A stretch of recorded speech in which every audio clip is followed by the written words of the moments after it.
पृथ्वी पे बहुत सारे जीव जंतु हैं जो कि अलग अलग बायोम में पाए जाते हैं, जो अपने पर्यावरण के अनुसार ढले हुए हैं। लेकिन आज से 45 करोड़ साल पहले पर्यावरण कुछ अलग था। इस समय सबसे विचित्र जीव जंतु पाए जाते थे और इनमें से ज्यादातर जीव जंतु पानी के अंदर रहते थे, जिनके बारे में मैं आज बात करूंगा। और कुछ जीवों के बारे में भी बताऊंगा कि ये जीव किस तरह से रहते थे, क्या खाते थे और कैसे थे दिखने में। जिस पीरियड के बारे में मैं चर्चा करूंगा वो पीरियड है डिवोनियन पीरियड, जिसका मतलब ही हुआ एज ऑफ फिश। तो कूदे पानी में।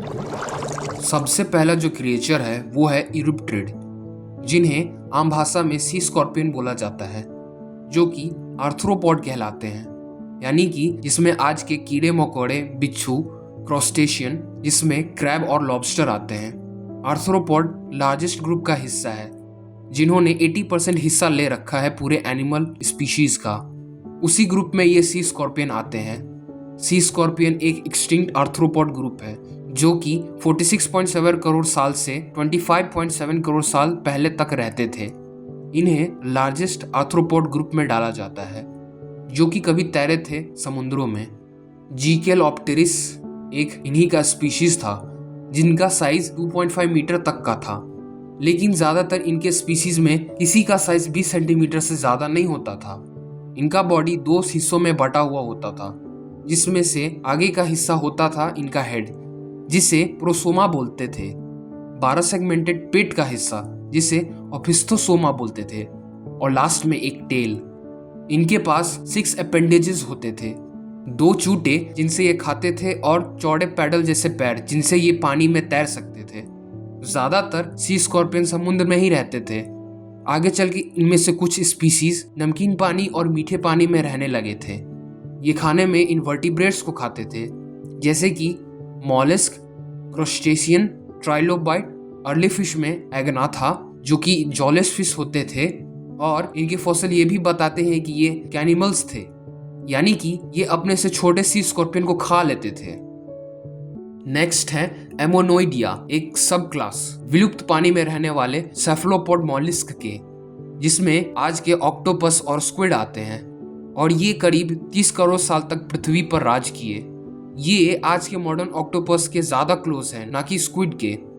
इनके पास एक्सटर्नल शेल होता था जो कि चपटा और घुमावदार होता था, जो अलग अलग चेम्बर्स में बटा हुआ था, जिसे नॉटिलस बोलते हैं। इनके पास एक ट्यूब होता था जिसमें ये गैस या फ्लूइड भर देते थे, जिनसे ये पानी में ऊपर या नीचे जा सकते थे। ये एक एक्टिव प्रेडेटर थे, जो कि अपने शार्प चोंच और टेंटिकल्स से क्रस्टेशियन, मछली और दूसरे एमेनोइड्स को भी खाते थे। इनका नाम एक इजिप्शियन भगवान आमुन पे पड़ा है, जिनके पास गोल गोल सिंग था या मुकुट था। सबसे पहले ये 41 करोड़ साल पहले अर्ली डेवोनियन में आए थे और क्रिटेशियस पेलियोजेन एक्सटेंशन इवेंट तक सरवाइव किए थे, जिसमें डायनासोर का खात्मा हो गया था। इनके पास बस गोल गोल शेल नहीं था, बल्कि सीधा और स्पाइरल शेल भी था। अगला क्रिएचर 27 करोड़ सालों तक इस धरती पर राज किया। इतने सालों तक कोई डायनासोर इस धरती पर राज नहीं कर पाए हैं। ये करीब 52 करोड़ साल पहले आए थे। ये अनइमेजिनेबली पुराना समय है। ये मोस्ट सक्सेसफुल एनिमल रह चुके हैं और इनके 22,000 से ज्यादा प्रजातियां रह चुकी हैं। नाम है ट्राइलोबाइट। ये पहले आर्थ्रोपोड थे जिनके पास हार्ड शेल होता था, जो कि कैल्साइट और काइटन के मिक्स से बना हुआ रहता था। कैल्साइट एक मिनरल होता है और काइटन एक प्रोटीन है, जिनसे ये अच्छे से फॉसिलाइज्ड हुए। जो शुरुआती प्रजातियां थी ट्राइलोबाइट की, उनके पास सोफिस्टिकेटेड आई होता था, जो कि कैल्साइट से ही बना हुआ था। हालांकि ये इनसे बहुत हाई रेजोल्यूशन में नहीं देख पाते थे, लेकिन शुरुआती समुद्र में जीने के लिए काफी था। इसलिए इन्हें फर्स्ट कॉम्प्लेक्स आई का किताब भी दिया जाता है, जो कि कभी एनिमल किंगडम में हुए। क्योंकि इन ट्राइलोबाइट्स की बहुत सारी प्रजातियां थी, इसीलिए अलग अलग समय पर अलग अलग तरीके से ये रहते थे। इनमें से ज्यादातर बॉटम ड्वेलर्स थे, यानी कि समुद्री सतह पर चल सकते थे, कुछ तैर भी सकते थे, कुछ समुद्री सतह के नीचे भी चले जाते थे, कुछ फिल्टर फीडर भी थे, कुछ शिकार करते थे और कुछ बचा खुचा हुआ खाते थे। इन्हें इंडेक्स फॉसिल भी बोला जाता है, जिनसे ये रॉक लेयर्स के बारे में बताते हैं। कि ये किस पीरियड का रॉक है, क्योंकि ये धरती पर काफी दिनों तक रहे थे, जिनसे साइंटिस्ट इनके स्पीशीज से बता सकते हैं कि कौन सा स्पीशीज किस समय का है और जिनसे रॉक लेयर के बारे में पता चल जाए। इनका लार्जेस्ट स्पीशीज, जिसका नाम था आइजोटेलस रेक्स, उनका साइज करीब 28 इंच या 72 सेंटीमीटर था। दुनिया में हर जीव का अंत होता है, इनका भी हो गया। इनका अंत हुआ था पर्मियन ट्रायसिक पीरियड में, जिसको ग्रेट डाइंग भी बोला जाता है, जिसमें 96% मरीन स्पीशीज मर गए थे। अब चलो कुछ वर्टिब्रेट्स के बारे में चर्चा कर लेते हैं, जिसमें से सबसे पहला है सेफलास्पिस, एक एक्सटिंक्ट शुरुआती आर्मर्ड जॉलेस फिश जो कि अर्लियर डिवोनियन पीरियड में रहते थे, जो 41 करोड़ साल से 39 करोड़ साल तक रहे। इनका नाम ग्रीक भाषा से लिया गया है, इसका मतलब हुआ हेड शील्ड, जो कि इनके बोनी हेड प्लेट होते थे। इनका साइज 25 से 30 सेंटीमीटर के बीच होता था। इनका सिर क्रिसेंट शेप का होता था, जो कि आधा चांद जैसा लगता था देखने में, जो कि इनके ब्रेन को बचाता था, क्योंकि इनके पास जॉ नहीं होता था। इसलिए ये बॉटम फीडर थे, जो कि ऑर्गेनिक मैटर को पानी की तल से सक कर लेते थे, जैसे कि वर्म्स और माइक्रो ऑर्गेनिजम्स। इनके सिर में सेंसरी ऑर्गन था, जो कि शायद इलेक्ट्रिकल सिग्नल को डिटेक्ट कर सकता था, जो कि आज मॉडर्न शार्क भी कर लेते हैं। साइंटिस्ट ये भी बिलीव करते हैं कि ये आगे चलकर जॉड वर्टिब्रेट्स में इवॉल्व हो गए, जिसमें हम ह्यूमंस भी आते हैं। नेक्स्ट है डंक्लियोस्टियस, एक बड़ा सा आर्मर्ड प्लेट प्रीहिस्टोरिक फिश, जो कि 38 करोड़ साल पहले लेट डिवोनियन पीरियड में रहते थे। ये फेमस थे अपने भारी आर्मर्ड स्कल के कारण, क्योंकि इनके पास दांत नहीं होता था। ये तेज हड्डियों का यूज करके चीजों को पकड़ते थे। इन्हें एपेक्स प्रेडेटर भी बोला जाता है डिवोनियन पीरियड का। इनके जो मुंह के सामने तुम देख रहे हो वो उनका दांत नहीं है, बल्कि उनके सिर का हड्डी है।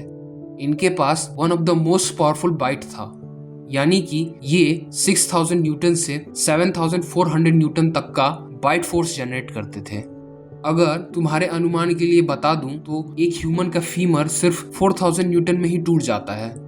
इस बाइट फोर्स से ये आराम से किसी भी जानवर के स्कल रिब को आराम से तोड़ सकते थे।